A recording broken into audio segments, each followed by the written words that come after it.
না এরকম মনে হয় নাই। যেটা হইছে আলহামদুলিল্লাহ। হয়তোবা হইতেও পারতো এটা, বাট এটা আমার হাতে নাই। তো যেটাই হয়েছে ইনিংসটা শেষ করতে পারছি, এটাই ভালো লাগছে নিজের কাছে। অবশ্যই আমি এনজয় করছি। চেষ্টা করছি নিজেকে কিছুটা সময় দেওয়ার।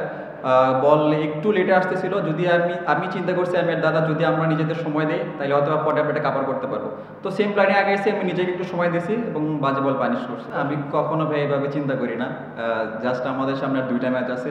২টা ম্যাচ আমরা কীভাবে ভালো শেষ করতে পারবো, সেটাই প্ল্যান থাকবে আমাদের। সবাই সেভাবেই চিন্তা করতেছে।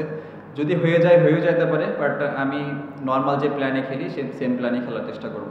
দেখেন ওইটা ডিফারেন্ট ফরম্যাট, ওডিআই ফরম্যাট। এখানে যেরকম প্রথম পাওয়ার প্লেতে মানে কুইক খেলতে হয়, রান তুলতে হয়, ওইখানে হয়তো আরও একটু বেশি সময় পাওয়া যায়। তো আমি চেষ্টা করতেছি পাওয়ার প্লেতে খেললে আমি নিজেকে কিছুটা সময় দেওয়ার। তো চেষ্টা করবো যে চানবেশ ট্রফি যখন খেলবো তখন নিজেকে কিছুটা সময় দিয়ে যদি ব্যাটিং করতে পারি তাহলে আমার জন্য ভালো। না আমি এরকম কখনো ওয়াইড, এটা পার্ট অফ গেম, এটা হইতেই পারে। বাট আমি কখনো এভাবে দেখি নাই। কারণ ওয়াইড হইতেই পারে এই বিষয়ে আমি কোনো কমেন্টস করতে চাইতেছি না, কারণ it's a parts of game.